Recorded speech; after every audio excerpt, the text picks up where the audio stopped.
everyone for joining. Alex Lee. I am a Senior Director at Frontier Communications. My focus is on business development with hyperscale, AI, and data center companies. I've been in the industry for over 25 years, with mainly with telecom, connectivity, and co-location services. At this point, I'd like to transition, and let's have introduction by each of our panelists. Rod, you want to kick us off? Good afternoon. My name is Rod Cameron. I'm a Vice President of Wholesale Ops at Frontier. I've been here 24 years, and look forward to talking with you all. Thank you, Rod. I'm Matt Case, Product Manager at Frontier. I've had kind of a bookended ILEC career with 25 years of CLEC in the middle and a little bit of Army Central Office introduction, so glad to be here. AJ Moul, I'm VP of Wholesale at Frontier. Been in the industry for about 25 years and experience with CLECs, and this is my first ILEC. Awesome. Sean? Good afternoon, everybody. My name is Sean Sullivan, Vice President of Product Management and Regulatory Affairs at Metzl. Great to be here at the INCOMPAS Show. I've been to probably 15 of these shows back when it started as CompTel, and they always do a great job. So, yeah, perfect. Thank you, everyone. So, I'm just say team. I'm gonna call everyone team because we're all a big team. So team, one thing that I've really enjoyed about coming to these conferences is, everyone that I'm meeting, it's like 10 years, 15 years, 25, 30 plus years of experience. You see this on this panel today. And it's just great to just not only talk about new business and new ventures, but almost just catching up. It's almost like a reunion of sorts, amongst all of our colleagues. It's just great to see everyone here. I see a lot of familiar faces. Thank you again for joining. So let's kick us off. All right, so team, how have your Monday meetings been, and anything new or interesting that you've learned, since you got here today?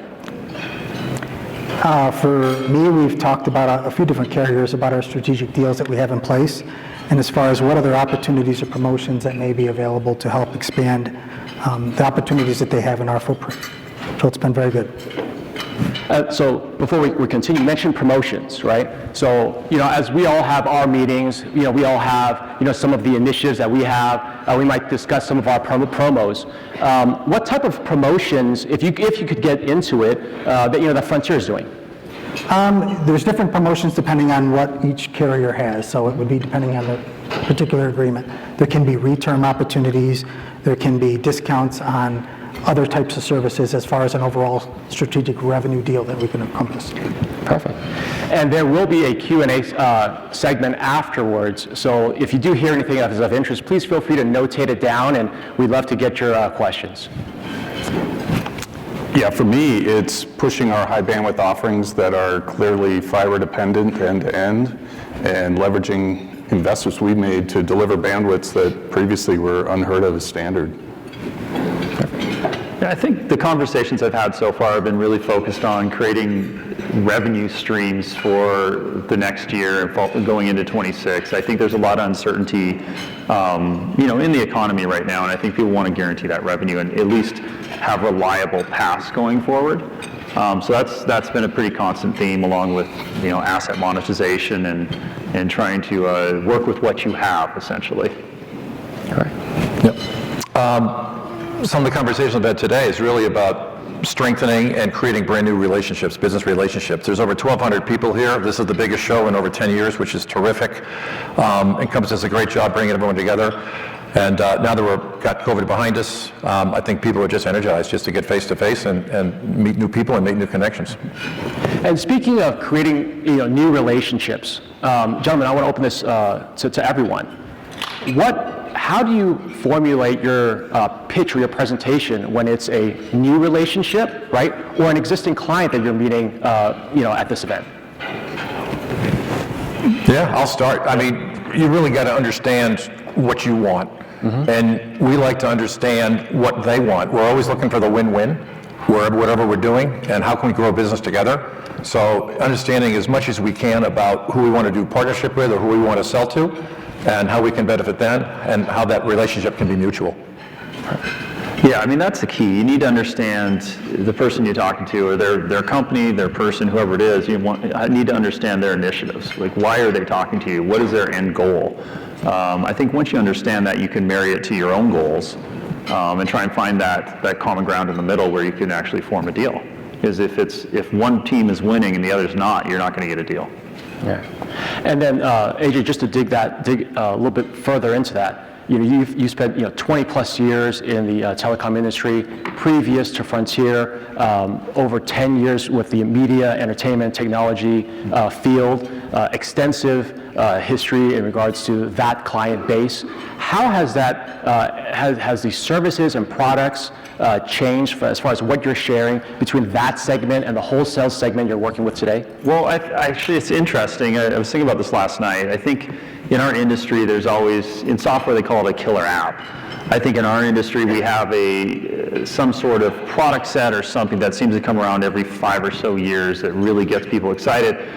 It may have existed for a long time, but the way it's productized to the consumer, whether it's enterprise business or an end consumer, it really takes flight. And I mean, this goes all the way back to frame relay, MPLS, going into SIP when it first rolled out, and SD-WAN, and kind of now the kind of security as a service technologies. And I think it almost creates buzzwords. And so I think we're always on the lookout for that kind of that next big thing that everyone's going to grab hold of. And I think there's a lot of interesting technologies that are going to come out in the next few years, would push the limits of bandwidth, push the limits of the way we deliver the bandwidth, and really how we're getting, this, either it's fiber or some sort of access to more people.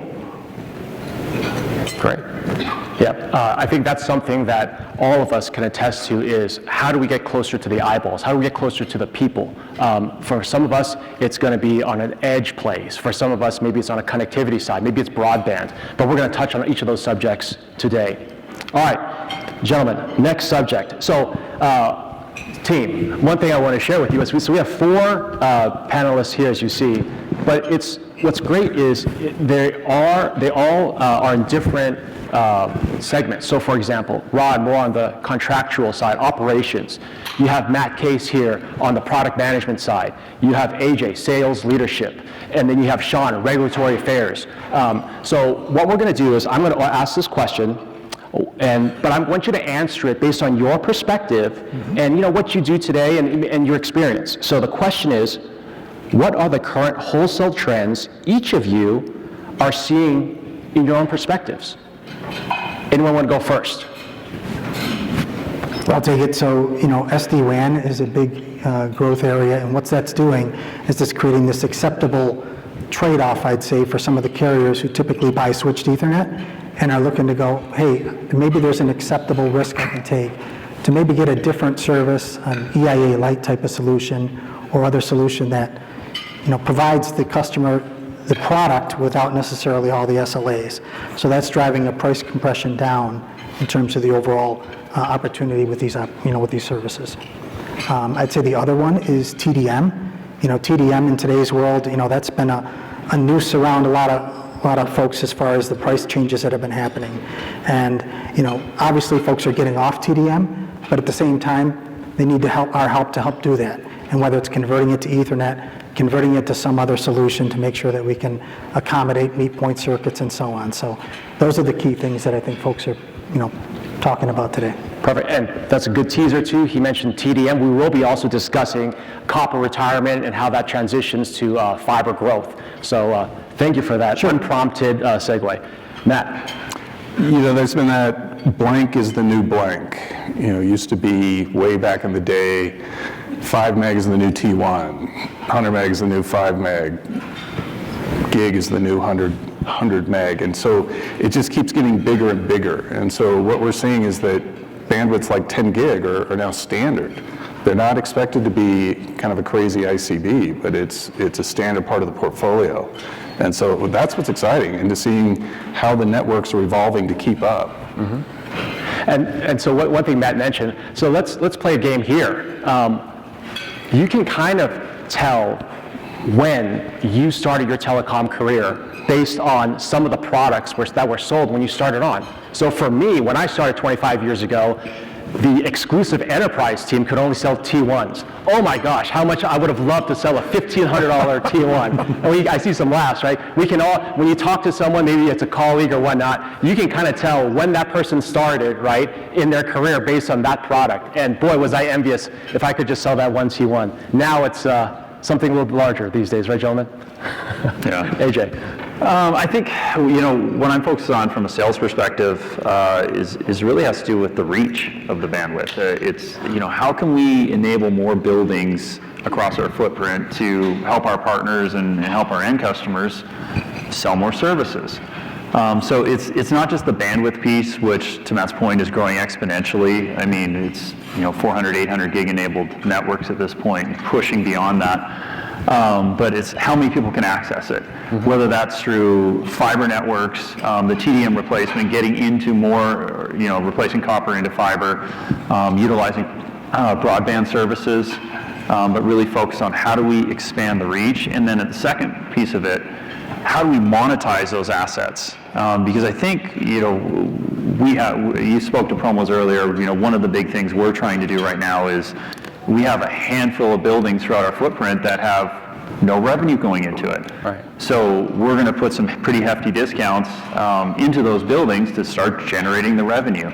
But I mean, that's a big focus is, we need to enable not only for our partners, but, for our own revenue's sake, let's access more and more buildings.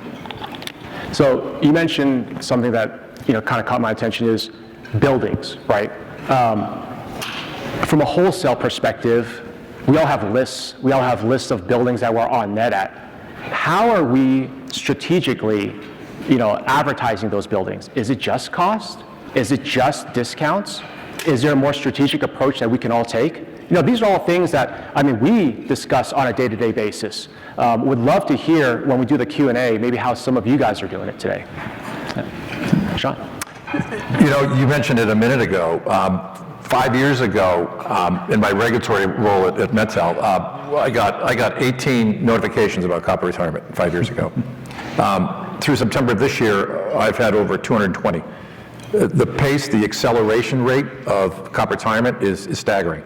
And that's a trend that's going to continue, right, until all the plant is replaced. We actually have a function at Metel that we put together, because we really had to, dedicated just on copper retirement. So we got a focused approach to making sure that we have the people trained, and we have processes, and we leverage AI and all kinds of great flow-through technologies to make sure that no customer is left behind. As Captain Jack Sparrow said, those who fall behind get left behind.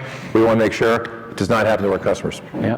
And real quick, and from a sales perspective, on our side, we're trying to maintain that revenue over time as well, as both from revenue and from a cost perspective, because the more people that retire, or the more copper retirements that take place within a CO, the costs on that CO go up. Right. And so it's like, how do you balance that revenue mix over time as there's less and less product, but also trying to move them over to those fiber solutions, which are, obviously the future, Yes. More profitable, and have higher capabilities. And so, team, we've heard a lot about copper retirement. We're going to get more into that.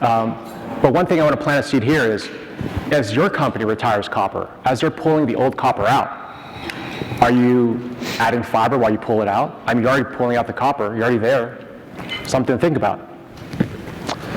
All right, next subject, team.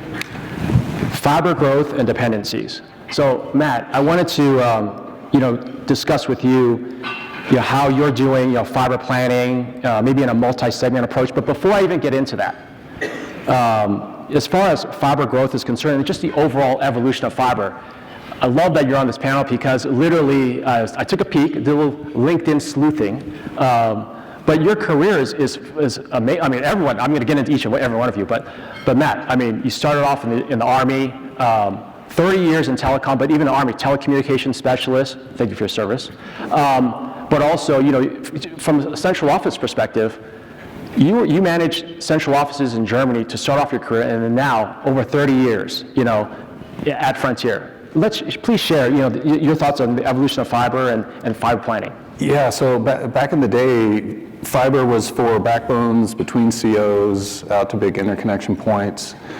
And it was the rare big RFP for hospital, university that would justify fiber builds, but part of that was because SMB and consumer needs could be met with different copper technologies, so there wasn't that pressure on the fiber.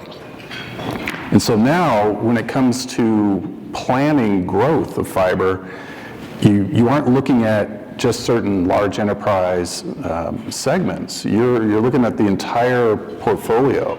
So it's consumer, it's SMB, it's enterprise, it's wholesale, it's tower, and that's what goes into the planning now. And fortunately, at our company, those entities are able to input into kind of a common planning sense. And because everything moves so fast, you can't wait for things to be sold. You've got to predict the future. And so there's a lot of predictive work for how do we deploy our fiber, where's the best places to put it. But at the same time, keeping your cards close to your chest, because that's what the competition is doing as well. So it's kind of an exciting time to see that fiber needs are across every customer segment. And so you mentioned fiber passing. AJ or Rod, I know Frontiers, one of our initiatives is fiber passing from a home perspective. Mm-hmm. Would one of you care to discuss, what our goals are in regards to that? I can start here. So, it's great to build fiber. Obviously, Frontier wants to build fiber, sell fiber, but it's also important to make sure, you get it done, but you make sure it's available for serviceability. Right. So that's one of the biggest challenges, is make sure that you're not sitting there building fiber and then having some that, you can't sell to because it's not listed out there. So one of the key things we want to make sure of on this is that we want to make sure if we build fiber, we show it's serviceable in our systems, which then translates to our partner systems, whether it's a third party like ConnectBase, for example, or any other party, to make sure that we can go ahead and make sure we sell the actual services that we built. So I think that's a challenge I think that we all have, because we don't want anything sitting there stranded. So. Well, I think to kind of take that point and go a little bit deeper with it, as we're looking into the larger enterprise and the hyperscale type customers and fiber builds, it's not just the servability, it's also the sellability of it. What makes the fiber unique? I mean, if there's, you want to build fiber and you're making this, these large investments for, at some points it's a small metro build, but, it can be state to state, it can be these large cross-country routes. How do you monetize that? What is the value add to that end consumer or consumers that's going to help, make that profitable? So you have to look at, am I delivering a lower latency? Am I delivering a unique route that's providing that diversity, triversity, quadversity from the existing carriers that are already in place? Is this going to be a privatized route? Is it going to be available for a subset of customers, or is it available for the general public? I mean, these are all things that need to be considered kind of on that fiber monetization piece for when you're planning those networks and trying to figure out how you're going to sell them. Yeah, I mean, so we've heard, diversity, right? Or what makes your product unique? What does make your product unique? Is it speed? Is it a diverse path? How about this? How about service delivery? How about provisioning? How about after it's installed, that support? What makes your company different so that when you are in that meeting, whether it be with a prospect or a current customer, what makes you unique? Team. How do you see fiber growth tying into your specific goals and initiatives? Anything specific you could share today? I stumped them. Yeah, I can say 100% of my product's goals are fiber-based, that we have a copper network and there are certain bandwidths that you can deliver over GDOT technology, but we have taken that out as an option, and so it's burning your boats on the beach, and fiber is the only medium that we will deliver our services, so it's critical to every goal I have. So we've talked about fiber, right? And then I mentioned, we're going to segue, but fiber growth and acceleration of copper retirement, right? We've heard copper retirement, we've heard fiber growth. So, team, is fiber growth and acceleration of copper retirement, are the two intertwined? Absolutely. Absolutely. Yep. And you said it just a minute ago, AJ, right? You're taking out copper from a central office, right? And, that office is still, until that last line is disconnected, right? You still got to keep it up and running. You got to replace it with something. So you either have a fiber solution or some other type of solution available. We at Metel have a solution called Pots in the Box, PIAP for short. The great thing about it is it's a one-size-fits-all solution. So when you retire copper, right, the voice is probably the most prevalent thing you need to solve for, but there's also things like elevator lines and fire panels and alarm panels and points of sale and fax machines and all this. Our device handles all of that very well, and our customers love it. It's a bulletproof solution. Earlier this year, the United States Postal Service came to us and said, we'd like to trial your product. This was back in April.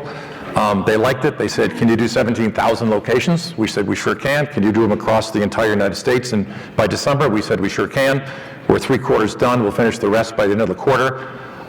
So that's one way that we were able to make sure our customers were okay with the copper retirement.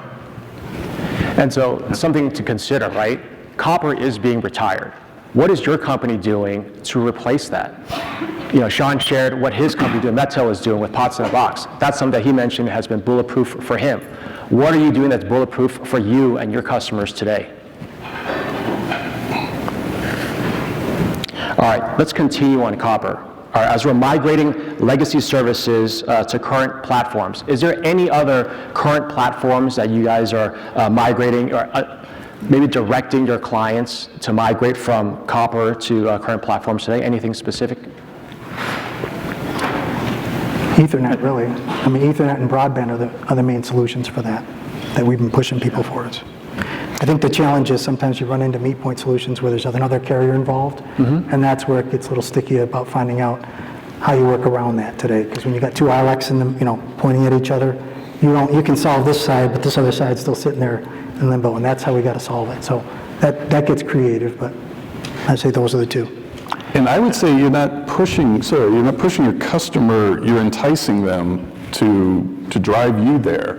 That's a good point. When you look at ADSL and when you had to look at up and down speeds for DSL, and now it's symmetrical, and now it's in the hundreds, and it's in the full gigs, and it's in the multi-gigs, and so you're providing them a way to get themselves there. Yep. Yeah, I think everyone wants to go from copper to fiber. I don't think there's any consumer out there that would choose copper over fiber, except for certain circumstances, which there's technologies. I mean, kind of what you mentioned. You can solve for alarm lines, you can solve for elevator lines, E911 service. That was a big hurdle for consumers on why they would not want to move to a fiber solution when it's available. That's the other piece is it available?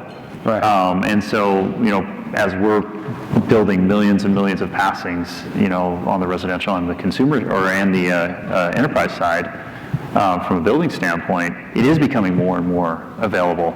And so we're kind of giving the customers that opportunity to make that switch from copper to fiber. So you mentioned everyone wants to move from copper to fiber, right? And so let's build off of that. So what are some of the challenges today in going from copper to fiber? Is it availability? Is it price compression? Is it product substitution? What are some of the challenges that we see today? I think availability is the biggest challenge. And I think there's also, the perception of how do I solve for my E911? How do I solve for my alarm lines? If you're, think about it from a smaller business standpoint even. You're a small auto shop and you have 4 phone lines, including an alarm line. What's your motivation to make that switch? Bandwidth drivers are going to be eventually what pushes that beyond your point of sale system. Things like that are forcing that bandwidth requirement to go from 1 or 2 megs where it was up to 50 and 100 megs for an auto shop, and that forces that move from copper to some sort of fiber solution. And I think operationally, to add to that, AJ, is carriers are sitting here they got a factory coming in of selling stuff. Mm-hmm. Yeah. And they got to sit here now and twist back and go, okay, I got an expense that's going higher, I need to focus in on that, but I got all these orders I got to get in to start bringing up the revenue as well. So they got to balance their internal factories as well. Yeah. And I think that's part of a rub too that happens. Right. And so, I watch a lot of sports, and one of the biggest things I always hear is your best ability is availability, right? So how are we future-proofing? Is there a way to future-proof this as far as going from copper to fiber? Is there any products or services or strategies? Well, I think multi-product approaches. I mean, if you're really looking to future-proof yourself, I think fiber is the most reliable thing you're doing because it has, it has the most runway from a bandwidth standpoint.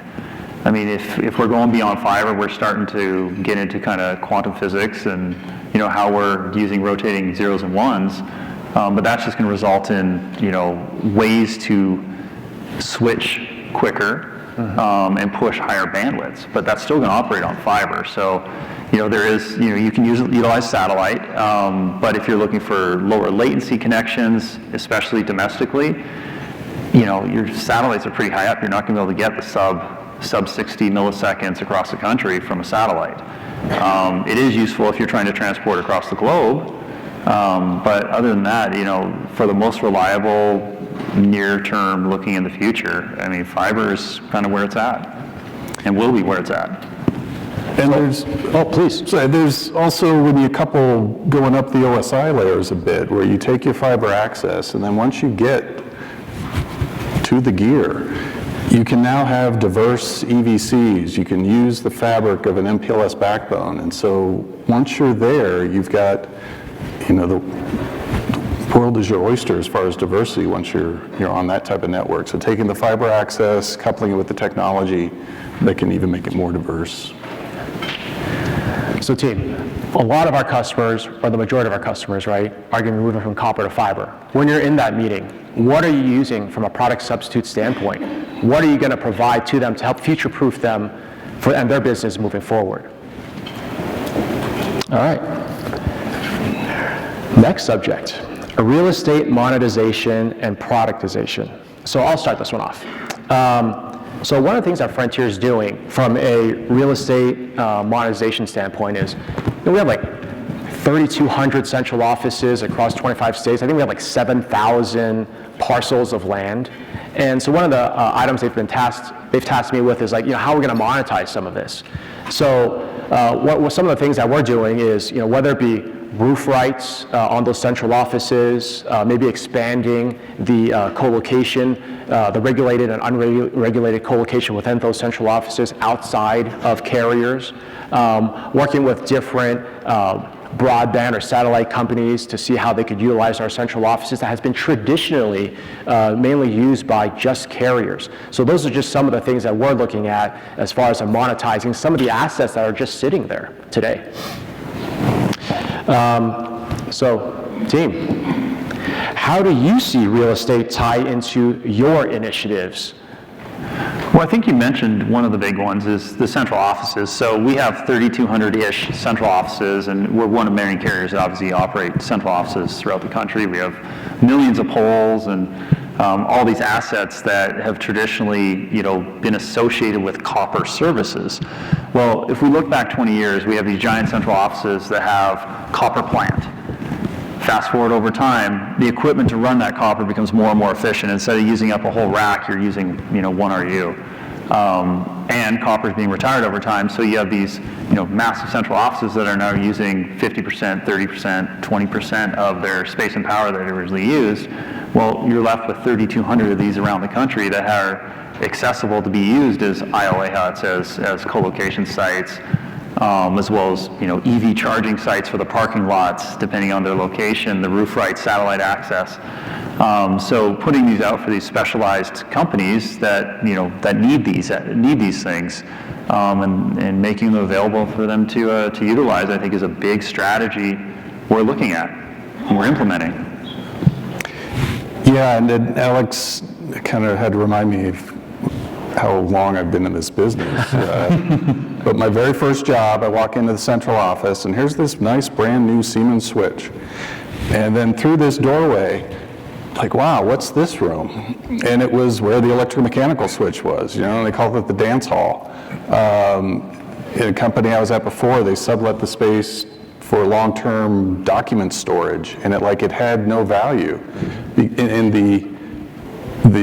LEC real estate world was really dictated by first copper deployments and how far that could reach, and you had a CO here and a switchboard and a CO and a switchboard, and it had no value. And then fast forward to what AJ was speaking to, is that now we have sub-millisecond app needs. And the laws of physics haven't changed. You know, you can't get sub-millisecond if your data center is 100 miles away, 200 miles away. And you scratch your head, it's like, well, how do you get within a sub-millisecond reach your compute power to a consumer, to a self-driving truck, to whatever it is? And it's like, wow, you put it in that space. And now all of a sudden this has real value. And that's, I never would have thought. I actually interviewed for a job that was looking to do this, and I thought it was crazy. It's like, there's no way. And I finally, when we started talking to wireless carriers and the ones that are doing kind of native 5G apps, it's like, oh, wow, you know, maybe I should have taken that job. But yeah, that's what's really exciting, is that these spaces that had no value before, now they are close to where people want to get. And speaking of close to where people want to get, right, our final subject today is connectivity. And we're going to touch on a few different things here, but let's start with broadband internet. And let's focus on the SMB market. So the question to the panel here is, you know, where is the growth in broadband internet within the SMB market today? Do you want to start, or do you want me to start? Driving a lot of it. I think there's two ways that you can use that. First is, broadband's gotten pretty good. You know, I have a Gig E up and down at my house that I pay $100 for. That was unheard of years ago. And it's reliable, and I'm knocking on wood as I say that. Being the fact I have, you know, I work from home, my wife works from home, I have a teenage daughter that uses up way too much bandwidth for YouTube and everything else that they use. So it needs to be there, it needs to be reliable, it needs to have bandwidth. Well, that can be a primary circuit for a lot of businesses now, especially on the SMB side. Additionally, with SD-WAN, you can pair that with another broadband circuit, or pair it with an Ethernet circuit, a cable circuit, and you have multiple technologies going into a single site providing diversity. So I think the reliability and the bandwidth offered by broadband is jumped up. And I mean, we went to a 7 gig broadband a few months ago as an offering, and it's just going to continue to grow. Yep, agreed. SD-WAN, we're a leader in SD-WAN. Gartner recognized us 4 years in a row for our SD-WAN offering. The world's largest jewelry store, over 3,000 locations worldwide. We built an SD-WAN network for them. I was talking today to, I hate to say this, but with some MSOs, sorry, but they're looking at trying to get symmetrical speeds now, and they are. They're introducing, right, to get their speed symmetrical, because they know that download and upload, they're both going to be critical now for some of their applications. So, but the consumption is too. That's a huge trend we should have talked about too. The consumption rate of bandwidth, it's never ending. And I think you hit it on the nail on the head when you said SD-WAN. A lot of our customers, your customers too, love it, and it just gives you that peace of mind that you need. The other thing that I'm seeing is, with SD-WAN and with the big providers, they want to control the layer 3. That's going to be my IP address. I'm going to control that. And I'm just going to buy a layer 2 pipe from somebody like me. And what I'm seeing now is that these control companies are now getting so much pressure, because companies are so successful at, you know, eating their lunch in the SD-WAN space, that they're now willing to give up control. And they're coming to us and saying, yeah, we're going to use broadband as a primary underlay. You know, it doesn't help my fiber-based symmetrical business, but it's a fact of life, yes. And it's something we have to embrace. Yes. Well, it's demand. I mean, the demand is driving that. They know they're not going to win the business for an SMB type customer with a $600, $700 circuit when you can solve for it with a $100 circuit. But where they're going to make the money is on the security side, the SaaS, SASE stuff, and kind of the managed services add-ons into your bundling, absolutely, yeah. So we spoke about broadband, we spoke about the reliability of it, but things are reliable until they're not reliable, right, until they go down. What broadband backup solutions do you see from an industry trend standpoint? Is it satellite? Is it? I don't want to answer beforehand, but what do you guys see from a trend perspective for a backup for broadband? Yeah, I mean, we sell backup satellite. We've been a Starlink reseller for over a year for government and enterprise customers. Some are using it for primary, depending on where they are. What happened in North Carolina, we were very busy sending out emergency kits, overnighting the Starlink service to customers that really needed it quickly. We also have a wireless backup. Doesn't need much bandwidth, but it works great. 4G works terrific. It's still out there. 5G is not everywhere like 4G is. And that's a terrific, very cost-effective backup for a critical broadband circuit that goes down. And when SD-WAN can prioritize the applications, Yes. you can optimize whatever bandwidth you have. Yes, the aggregations. Yeah. Yeah, you're absolutely right. Yep. Perfect. Well, gentlemen, that pretty much concludes the panel questions today. So at this point, I'd love to open up to the floor. We have some mics. If anyone has any questions, we'd love to hear it, and we'll give a moment for the mic to be passed around. Anyone have any questions? While you're thinking of that question, I will say this was actually a very good return on our investment. I would say if you ever want to do a panel, do it during lunchtime, have the food inside, and then they're all stuck in here. So Alex, we actually got together before the panel, and we wanted to ask you a question. Oh, all right. So who do you like in the World Series? So, okay, so being a Padres fan, I'm sad right now. I really thought that we were going to give the Dodgers a run. So because of that, I cannot root for the Dodgers. So I guess I have to go with the Yankees, but you're a Yankee fan, right? I'm a Yankee fan, so Yes. that works for me. Yeah. I'll second the motion. And technically, we talked about this, okay, like, it was 6 degrees, so you went to Providence College, and their mascot's the Friars. Yes. I'm a Padres fan, so Padres, Friars, so technically we're on the same team. Absolutely. So if we're on the same team, you cannot then root for the Dodgers. You are then intrinsically going to root for the Yankees to win the World Series as well. The only problem with that is I'm a Red Sox fan, so sorry. So you can't root for the Yankees. Your logic was sound. One thing too, while you're thinking of that question, I know it's out there, Sean, could you stand up for a moment? Sure. Stand up. So, I've had multiple calls with Sean. I had no idea how tall he was. And the first thing you see when you see someone tall, you're like, do you play basketball? You don't want to say that. But I had to, I was like, do you play basketball? But he does. So I just want to, like, side by side.